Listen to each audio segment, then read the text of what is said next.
Hello students, my name is Rohit Painuly and I am from ICT virtual classroom Dehradun. कैसे हैं आप सभी?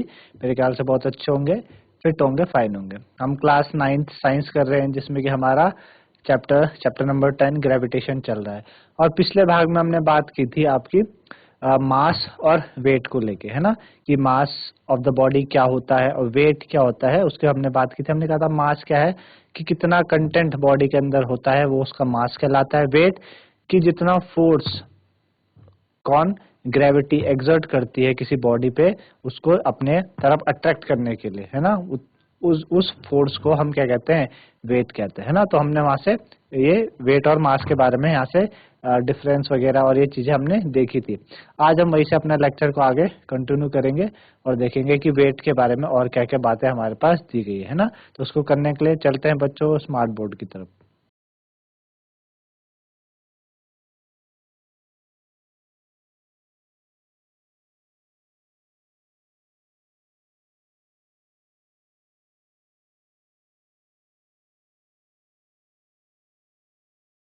तो हमने वेट को लेके हमने बात की थी और हमने कहा था कि जो वेट है, वेट क्या आता है? ऑब्जेक्ट का वो फोर्स जिससे it attract towards the earth. Wait of an object is the force with which it attracted towards the earth, है ना। और हमने वहां पे देखा था कि जब फोर्स अगर मास इनटू एक्सेलरेशन होता है, ठीक है, फोर्स क्या होता है बच्चों? Mass into acceleration. और फोर्स आपका m इंटू जी भी होता है। ए मतलब क्या हो गया? जी एक्सेलरेशन ड्यू टू ग्रेविटी, है ना। तो वेट क्या है? वो वेट क्या है? वो फोर्स जिससे कि है वो अट्रैक्ट होता है अर्थ की तरफ। तो क्या मैं W को F की जगह W पुट कर सकता हूँ? तो W इज इक्वल टू क्या हो जाता है? M इंटू जी हो जाता है ना। W इज इक्वल टू क्या हो जाता है बच्चों? M इंटू जी हो जाता है ना। हमको पता है कि जो G है, हमको पता है कि जो G है वो क्या है आपका? ये गिवन प्लेस पे weight of object directly proportional हो सकता है मास के। क्यों? क्योंकि we have learn that value of G is constant at given place. अगर जी की वैल्यू कांस्टेंट होगी गिवन प्लेस में तो W आपका M के प्रोपोर्शनल हो जाएगा। W क्या हो जाएगा? M के प्रोपोर्शनल। और कैसा? डायरेक्टली प्रोपोर्शनल हो जाएगा, है ना। तो it is due to this reason that at a given place we can use the weight of an object, ठीक है, as a measure of it mass, है ना। तो हम किसी गिवन प्लेस पे इस रीजन के कारण कि वेट ऑफ ऑब्जेक्ट को क्या ले सकते हैं? आपका उसका मास ले सकते हैं। तो mass of object remain same everywhere. Mass तो आपको पता है हर जगह सेम रहता है ना। दैट इज ऑन अर्थ हो ऑन एनी प्लेनेट। जबकि जो वेट है वो डिपेंड करता है लोकेशन पे। क्यों? क्योंकि जो जी है, ये जो जी है ये डिपेंड करता है लोकेशन पे। आई बात समझ में? ये जो मास है ये तो हर जगह क्या है? हर जगह क्या है आपका? हर जगह क्या है? सेम है। जो मास है आपका क्या है? Remain same everywhere.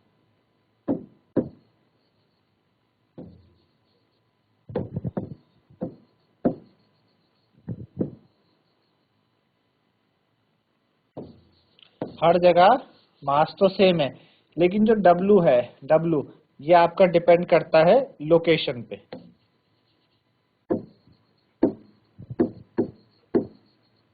लोकेशन पे डिपेंड करता है। क्यों? लोकेशन पे क्यों डिपेंड करता है? क्योंकि जो G है, जो G है वो आपका डिपेंड करता है लोकेशन पे,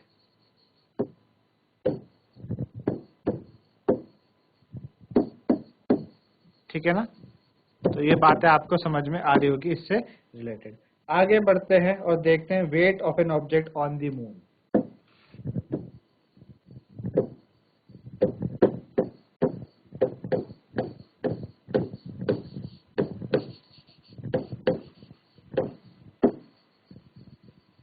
weight of object on the moon.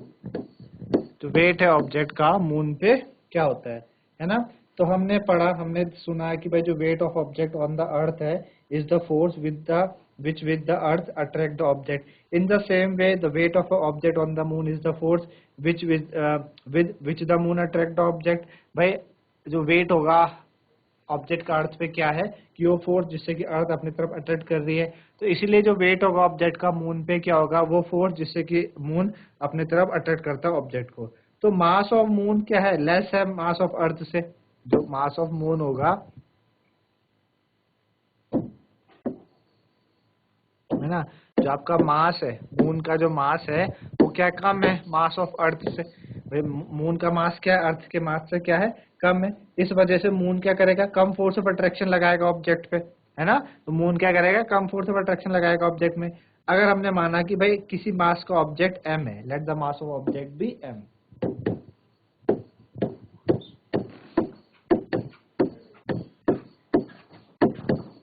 Mass of object क्या है, सपोज स्मॉल m है ना। तो उसका जो वेट होगा मून पे, तो वेट, ठीक है ना, जो वेट होगा ऑन द मून, जो वेट होगा मून पे वो कितना हो जाएगा बच्चों, WM हो जाएगा, है ना। जो वेट है वो कितना हो जाएगा मून पे, WM हो जाएगा, ठीक है ना। अच्छा, जो मास है मून का, है ना, भाई समझ आया आपको। अगर किसी ऑब्जेक्ट का मास m है तो उसका वेट मून पे कितना हो जाएगा, WM। और let mass of the moon भी mm। Let mass of moon, जो मास है मून का जो मास है वो सपोज कितना है, वो ये है। मून का मास क्या है, ये है। तो रेडियस कितनी हो जाएगी बच्चों, रेडियस कितनी हो जाएगी, RM हो जाएगी। रेडियस कितनी हो जाएगी, RM हो जाएगी, है ना। रेडियस इतनी हो जाएगी आपके पास RM। चलो, इतना समझ में आया कि भाई रेडियस जब RM हो गई, तो हमें पता है कि यूनिवर्सल लॉ ऑफ ग्रेविटेशन क्या कहता है कि according to universal law of gravitation आप अप्लाई करेंगे तो weight of the object on the moon, जो वेट है ऑब्जेक्ट का ऑन द मून वो कितना हो जाएगा। Weight of object on the moon हमने क्या बोला, weight of object on the moon हमने बोला WM, है ना। फोर्स की जगह पुट कर सकते हैं।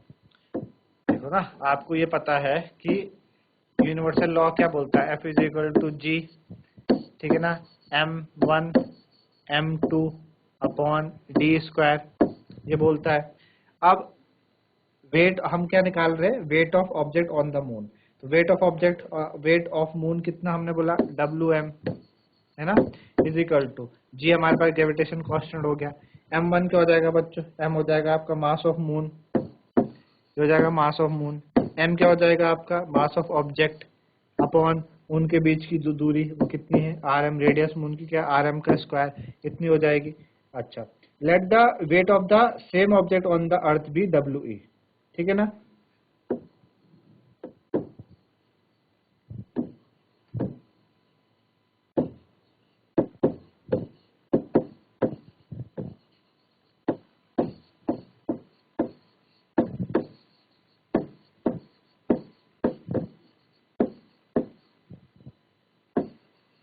उसी ऑब्जेक्ट का weight of same object on the earth, उसी ऑब्जेक्ट का वेट अर्थ में WE है, और मास जो अर्थ का है, सपोज मास ऑफ अर्थ वो कितना है, इस कैपिटल M, ठीक है ना। और रेडियस हो गई उसकी R, अर्थ की रेडियस क्या हो गई, R। समझ आ रहा आपको, अर्थ की रेडियस क्या होगी, R। अच्छा, अब हम यहाँ पे क्या करेंगे, अर्थ की रेडियस क्या होगी, R होगी, ठीक है ना। तो हम ये लिख सकते हैं भाई कि जो वेट ऑफ ऑब्जेक्ट है on the earth, WE =G, अर्थ का मास M, ऑब्जेक्ट का मास स्मॉल m, उसकी रेडियस R, ठीक है ना, R²। ये हो गया हमारे पास, ठीक है ना। चलिए, ये दो हो गया। अच्छा, तो अगर हम वैल्यू सब्स्टिट्यूट करें, अगर हम क्या करें बच्चों, वैल्यू सब्स्टिट्यूट करें किस पे, वैल्यू सब्स्टिट्यूट करें दोनों इक्वेशन पे, यानी इसको हम बोल देते हैं इक्वेशन 1 जो मून का वेट है, और इसको बोल देते हैं इक्वेशन 2 जो अर्थ का वेट है, ठीक है ना। दोनों पे इक्वेशन सब्स्टिट्यूट करें, तो अगर मैं इक्वेशन 1 पे वैल्यू पुट करता हूं पहले, इक्वेशन 1 पे, तो WM कितना हो जाएगा आपके पास, G कितना हो जाएगा, G हो जाएगा। अब जो आपका जो मास है मून का वो होता है 7.36 इंटू 10⁻²2, ठीक है ना। कितना होता है 22 इंटू ऑब्जेक्ट का मास क्या है, M है, अपॉन आपका जो आपकी जो रेडियस होती है मून की वो होती है 1.74 इंटू 10⁻6, ठीक। इसको जब आप कैलकुलेट करोगे, है ना, कैलकुलेट करो, तो आपके पास WM कितना आ जाएगा, आपके पास WM आ जाएगा 2.431 into 10⁻10 G into small m, इतना आ जाएगा आपके पास, ठीक है ना। ये आपके पास WM आ गया, ठीक है ना। इसको इक्वेशन 3 बोल लो आप। अब इक्वेशन 2 में वैल्यू पुट करोगे, आप इक्वेशन 2 में वैल्यू पुट करोगे तो WE is equal to G, mass of earth है ना, जो अर्थ का मास है, अर्थ का मास कितना है 5.98 into 10⁻24 into mass of object m upon जो रेडियस है अर्थ की रेडियस 6.37 इंटू 10⁻6 है ना। तो WE कितना आ जाएगा आपके पास, WE आ जाएगा आपके पास, WE आ जाएगा 1.474 इंटू 10⁻11 G स्मॉल m, इसको मान लो इक्वेशन 4, ठीक है ना, इक्वेशन 4। अब क्या करो, आप दोनों इक्वेशन को डिवाइड कर लो, क्या करो, equation 3 divided by equation 4, equation 3 equation 4 को आप डिवाइड करोगे तो आपके पास क्या आएगा, WM अपॉन WE है ना is equal to 2.431 into 10⁻10 G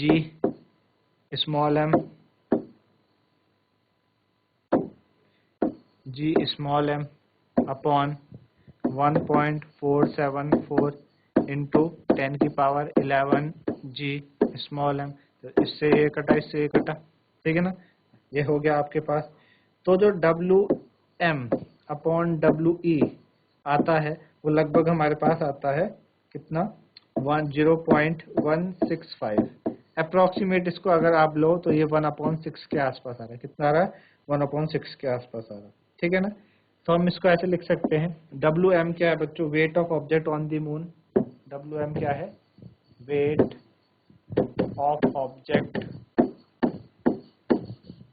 on the moon, ठीक है। और WE क्या है, wait of object on the earth, wait of object on the अर्थ कितना दे रखा हमको, वो 1/6 दे रखा है ना, 1/6 दे रखा है। तो क्या हम इसको ऐसे लिख सकते हैं, मैं वेट ऑफ अर्थ को उधर लेके जाऊं तो मैं ऐसे कह सकता हूं कि weight of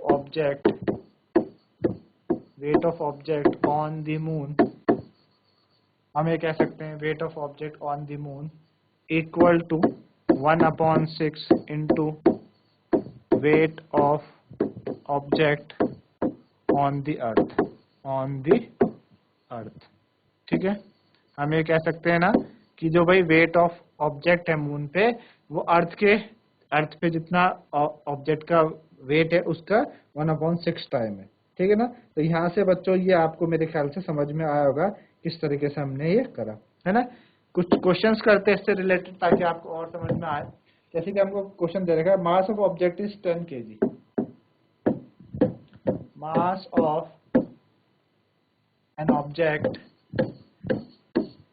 mass of an object is 10 kg। एक ऑब्जेक्ट का मास क्या है, 10 किलोग्राम है। What is the weight on the earth, what is the weight on the earth पे उसका वेट कितना होगा, ठीक है ना, ये हमें बताना है, ठीक है ना। चलो हमें ये बताना है। तो हमको मास कितना दे रखा बच्चों, 10 किलो दे रखा, हमें मास कितना दे रखा, 10 किलो दे रखा है कि भाई ऑब्जेक्ट का मास कितना, 10 किलो, अर्थ पे उसका वेट कितना होगा। हमें पता है एक्सेलरेशन ड्यू टू ग्रेविटी जो जी होता है वो कितना होता है, 9.8 मीटर पर सेकंड स्क्वायर होता है। अब हमें पता है कि जो अर्थ में जो W होता है वो कितना होता है, m/g होता है, m/g। m आपको दे रखा है कितना, 10 kg इंटू ये कितना दे रखा है, 9.8 मीटर पर सेकंड स्क्वायर, है ना, 9.8 मीटर पर सेकंड स्क्वायर दे रखा। तो इसको हम ऐसे लिखो, ये दे रखा 10 kg और ये दे रखा है 9.8 मीटर पर सेकंड स्क्वायर, है ना। तो इसको आप कैलकुलेट करो तो कितना आ जाएगा, 98 आ जाएगा, 98 आ जाएगा, ठीक है ना। और kg मीटर पर सेकंड स्क्वायर क्या होता है, न्यूटन की यूनिट होती है, तो ये आ जाएगी न्यूटन, तो 98 न्यूटन, है ना। तो जो वेट होगा उसका अर्थ पे 98 न्यूटन हो जाएगा। आई बात समझ में आपको किस तरीके से आपने क्वेश्चन किया। अगला क्वेश्चन आपको क्या दिया है, an object way 10 kg, N object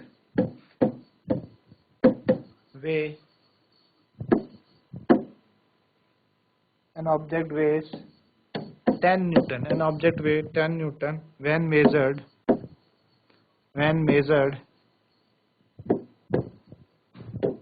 ठीक है ना, when measured on the surface of the earth, when measured on the surface of earth,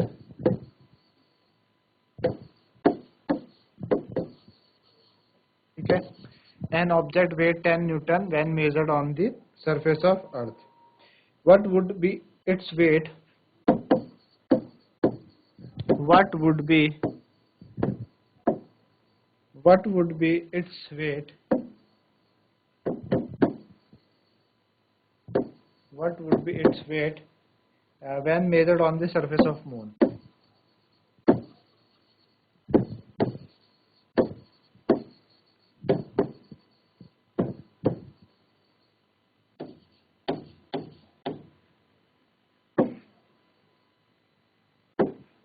ठीक है, एक ऑब्जेक्ट का वेट कितना है? 10 न्यूटन है। ऑब्जेक्ट का वेट 10 न्यूटन है। हमको बताना है कि उसका वेट मून के सरफेस पे कितना होगा। तो हमने अभी पढ़ा कि भाई जो वेट ऑफ ऑब्जेक्ट होता है मून, वो कितना होता है? 1/6 of weight of object on the अर्थ, ये हमने पढ़ा है ना। तो इसका 1/6 आप निकाल लो। 1/6 किसका? 10 न्यूटन का 1/6 आप निकालो तो कितना आ जाएगा? 1.67 न्यूटन के आसपास। Wait of object on the moon वो कितना हो जाएगा? 1.67 न्यूटन। इतनी बात आपको समझ में आई कि किस तरीके से ये होता है, ठीक है ना। तो ऐसे ये करना था बच्चों, ठीक है ना। चलिए आगे बढ़ते हैं। अब बात करते हैं थ्रस्ट एंड प्रेशर की। किसकी बात करें बच्चों? थ्रस्ट एंड प्रेशर की बात। थ्रस्ट एंड प्रेशर,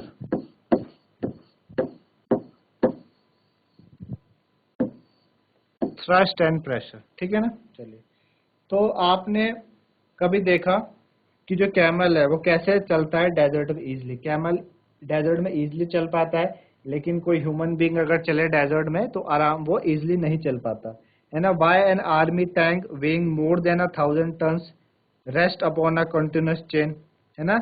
आपने देखा कि जो आर्मी टैंक होता है जिसमें हजारों टन का जो सामान रखा रहता है, वो एक कंटिन्यूअस चेन पे चलते रहते हैं। वाई अ ट्रक और अ मोटर बस हैज मच वाइडर टायर, है ना। ट्रक और मोटर बस के बहुत ही वाइड टायर होते हैं। क्यों? जो कटिंग टूल्स होते हैं उनके शार्प एजेस होती है। तो इन सबको समझने के लिए, है ना, हमें इन फिनोमेना को जानना पड़ेगा, थ्रस्ट एंड प्रेशर, है ना। तो आपने देखा है कि जो, ठीक है ना, आपने क्या कुछ फिनोमेना को पहले समझना पड़ेगा और देन आप ये चीजें समझ पाओगे, ठीक है ना।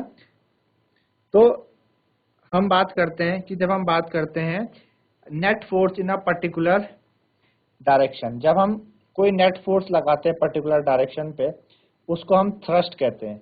और जो फोर्स पर यूनिट एरिया होता है उससे हम क्या कहते हैं? Pressure, acting on an object concern, है ना।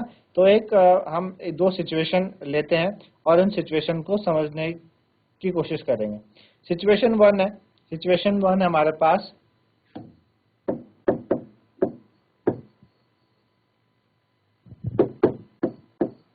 सिचुएशन वन है हमारे पास कि you wish to fix a poster on a bulletin board. आपको क्या करना है? एक बुलेटिन बोर्ड है आपके पास, उस पे ऐसा पोस्टर आपने लगाना है। तो इस तरीके से आपने पोस्टर लगाया बुलेटिन बोर्ड पे, ठीक है ना।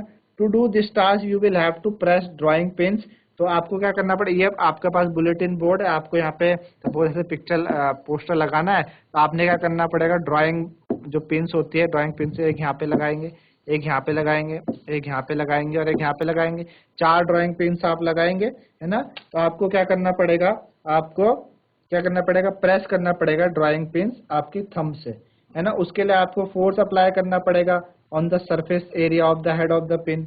ये जो फोर्स होता है ये डायरेक्टेड होता है perpendicular to the surface area board पे, है ना भाई। इस तरीके से आप क्या कर रहे हैं? अंदर अपने थंब से जब पिन अंदर को धकेल रहे हैं, आप क्या कर रहे हो? आप फोर्स लगा रहे हो perpendicular to the surface area of the board. This force act on a smaller area at the tip of the pin. आपने देखा कि पिन का जो टिप है बहुत छोटा होता है, तो उस स्मॉलर एरिया पे आप क्या लगा रहे हो? फोर्स लगा रहे हो। एक तो सिचुएशन ये हुई, ठीक है ना। दूसरी सिचुएशन आप देखें, सिचुएशन 2, है ना। सिचुएशन 2 की बात करें तो you stand on loose sand, है ना, you stand on loose sand, आप अगर लूज सैंड के ऊपर खड़े हैं, your feet go deep into the sand, है ना। Now lie down on the sand, और आप लेट जाओ आप, you will find that your body will not go that deep in the sand. Both cases the force exerted on the sand is the weight of your body, है ना। भाई आप जब खड़े थे सैंड के ऊपर तो आपका पैर धस रहा था, लेकिन जब आप लेट गए तो आपकी बॉडी ने ढक रही है, और दोनों के केस पे जो फोर्स लग रहा है सैंड पे वो हमारा बॉडी का जितना वेट है वही तो लगेगा, है ना। तो यहाँ पे हमने सीखा कि जो वेट क्या है, is the force acted vertically downward. Weight क्या है बच्चों, वो फोर्स है जो नीचे की तरफ लग रहा है। Here the force is acting perpendicular to the surface of the sand. Force क्या लग रहा है, सर्फेस ऑफ सैंड के परपेंडिकुलर लग रहा है। तो जो फोर्स एक्ट होता है on the object perpendicular to the surface of the object, उसे हम कहते हैं थ्रस्ट। क्या कहते हैं, थ्रस्ट। तो थ्रस्ट क्या चीज है, थ्रस्ट हम किसको कहते हैं, थ्रस्ट हम कहते हैं द फोर्स एक्टिंग परपेंडिकुलर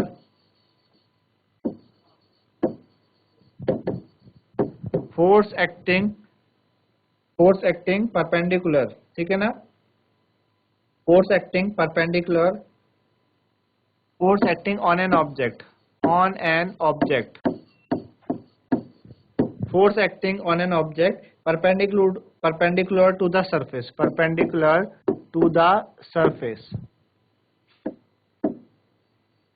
ठीक है ना। Force acting on an object perpendicular to the surface is called thrust, उसको हम थ्रस्ट कहते हैं, ठीक है ना। उसको क्या कहा जाता है बच्चों, थ्रस्ट कहा जाता है ना। तो जब आप क्या हो, खड़े हो लूज सैंड पे आप खड़े हो, तो जो फोर्स लग रहा है that is wait of your body, वो क्या होता है, नीचे लगता है इक्वल एरिया, है ना, equal to area of your feet. जितना आपका फीट का एरिया है उतना ही तो फोर्स लगेगा उस पे, है ना भाई। जब आप सैंड के ऊपर खड़े हो तो जो फोर्स लगता है यानी weight of your body is acting on an area equal to area of your feet, उसी एरिया पे आपका फोर्स लग रहा है जितना एरिया आपके पैर के नीचे है।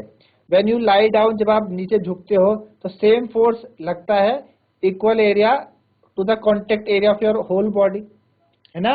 अब आपने समझा, जब हम खड़े हैं सैंड के ऊपर तो फोर्स किस जगह लग रहा है, जितना हमारे पैरों के नीचे का एरिया है उतनी जगह पे फोर्स लग रहा है। लेकिन जब हम नीचे लेट गए तो उतना ही फोर्स अभी बड़े एरिया पे लग रहा है, क्योंकि ये बड़ा एरिया हम घेर रहे हैं, है ना। क्या हो रहा है, बड़े एरिया पे हो रहा है ना।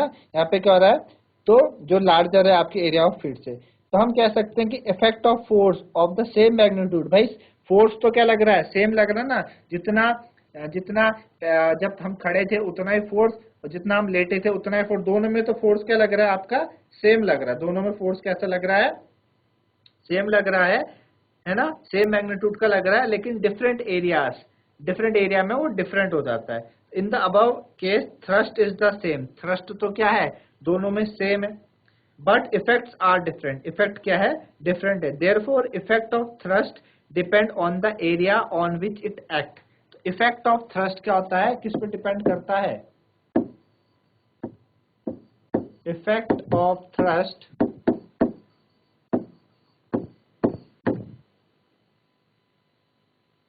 Depends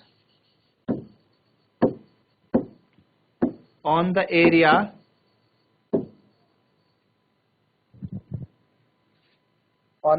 on which it act, ठीक है ना। Effect of thrust depend on the area on which it act. जो इफेक्ट ऑफ थ्रस्ट होता है किस पे डिपेंड करता है, उस एरिया पे डिपेंड करता है जहां पे वो क्या लग रहा है, जहां पे वो लग रहा है। तो effect of thrust on the sand is larger, है ना। जो सैंड पे जो इफेक्ट है वो लार्जर है while standing than while lying. तो जब आप लेटे हुए तो इफेक्ट ज्यादा लग रहा है खड़े होने के मुकाबले। तो thrust on unit area is called pressure. तो यूनिट एरिया पे जो थ्रस्ट लगता है उसको हम क्या कहते हैं, प्रेशर कहते हैं, ठीक है ना।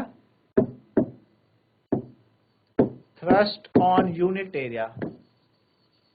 एरिया पे लगने वाला जो थ्रस्ट होता है इज कॉल्ड प्रेशर। उसको क्या कहा जाता है? उसको प्रेशर कहा जाता है, इज कॉल्ड प्रेशर। ठीक है ना, उसको क्या कहते हैं बच्चों? प्रेशर कहते हैं। तो प्रेशर क्या हो सकता है? प्रेशर को क्या कहेंगे हम? Thrust per unit area, thrust per unit area, है ना। तो प्रेशर क्या हो जाएगा आपके? प्रेशर हो जाएगा थ्रस्ट पर यूनिट एरिया। आई बात समझ में आपको? जब आप लेटे हुए तो इफेक्ट ऑफ थ्रस्ट ज्यादा है सैंड के ऊपर, बल्कि खड़े होने के मुकाबले, है ना। इफेक्ट अलग अलग, हमने बोला थ्रस्ट तो सेम लग रहा है, लेकिन जो थ्रस्ट का इफेक्ट है वो अलग अलग हो सकता है ना। तो आप क्या बोलते हैं, यूनिट कैसे निकालेंगे भाई प्रेशर की यूनिट? तो जो थ्रस्ट है वो एक तरीके का क्या है? फोर्स है। जो थ्रस्ट है बच्चों वो क्या है? एक तरीके का फोर्स है। फोर्स की यूनिट आपको पता है क्या होती है? न्यूटन, है ना। फोर्स की यूनिट क्या होती है? न्यूटन। तो थ्रस्ट एक तरीके का फोर्स है, तो फोर्स की यूनिट क्या हो जाएगी? न्यूटन, और एरिया मीटर स्क्वायर। तो यूनिट क्या हो जाएगी बच्चों? एसआई यूनिट जो होगी प्रेशर की जो एसआई यूनिट है वो हो जाएगी आपके पास न्यूटन पर मीटर स्क्वायर, और आपकी न्यूटन m की पावर -2, है ना। ये यूनिट इसकी हो जाएगी। ठीक है ना। तो ऑनर ऑफ साइंटिस्ट पास्कल के ऑनर पे जो एसआई यूनिट होती है प्रेशर की, उसको हम पास्कल कहते हैं, है ना। क्या कहते हैं? पास्कल। तो एक और यूनिट जो एसआई यूनिट है आपकी प्रेशर की, वो पास्कल होती है, पास्कल, जिसको किससे डिनोट करते हैं? पीए से। किससे डिनोट करते हैं? पीए से डिनोट किया जाता है, पास्कल। आई बात समझ में आपको? तो इस तरीके से बच्चों आपने देखा कि कैसे हम थ्रस्ट और प्रेशर की बात हमने करी, है ना। इस तरीके से हमने थ्रस्ट और प्रेशर की बात करी। तो हम कह सकते हैं बच्चों, हम क्या कह सकते हैं कि आपका same force acting on a smaller area exert a large pressure, है ना भाई। अगर सेम फोर्स का और एक्सर्ट हो रहा हो आपका स्मॉलर एरिया में, तो लार्ज प्रेशर कहा जाएगा, और smaller pressure on a large area, है ना। तो आपने देखा कि एरिया जितना बड़ा होगा प्रेशर उतना कम लगेगा, एरिया जितना ज्यादा होगा प्रेशर, एरिया, क्योंकि प्रेशर और एरिया इनवर्सली प्रोपोर्शनल है ना। यहाँ पे आप देख पा रहे हैं प्रेशर और एरिया क्या है? इनवर्सली प्रोपोर्शनल है। एरिया अगर ज्यादा होगा तो प्रेशर क्या हो जाएगा? कम हो जाएगा। और एरिया अगर क्या होगा? एरिया अगर कम होगा तो प्रेशर ज्यादा हो जाएगा। इसी वजह से आपने देखा कि जब आप स्कूल बैग को लेके जाते हैं तो स्कूल बैग के जो स्ट्रिप होती है उसका एरिया बच्चों कम है, उसका जो एरिया है वो कम है, तो ज्यादा प्रेशर अप्लाई होता है तो हमें ज्यादा दर्द होता है ना। अगर आप बड़े स्ट्रिप की एरिया का बैग टांगे तो प्रेशर कम लगेगा, तो उससे आपको कम दर्द हो सकता है। तो इस तरीके से बच्चों आपको समझ में आया wait of the object on the moon और अर्थ में कैसे निकालते हैं, और रिलेशन है उनके बीच में कि जो वेट ऑफ ऑब्जेक्ट है मून पे वो 1/6 होता है wait of object on the अर्थ। और साथ ही साथ हमने थ्रस्ट और प्रेशर की बात करी, है ना। थ्रस्ट क्या होता है, प्रेशर क्या होता है, मेरे ख्याल से आप लोगों को ये चीजें समझ में आई होंगी। आज के लिए इतना ही, धन्यवाद, हैव अ नाइस डे।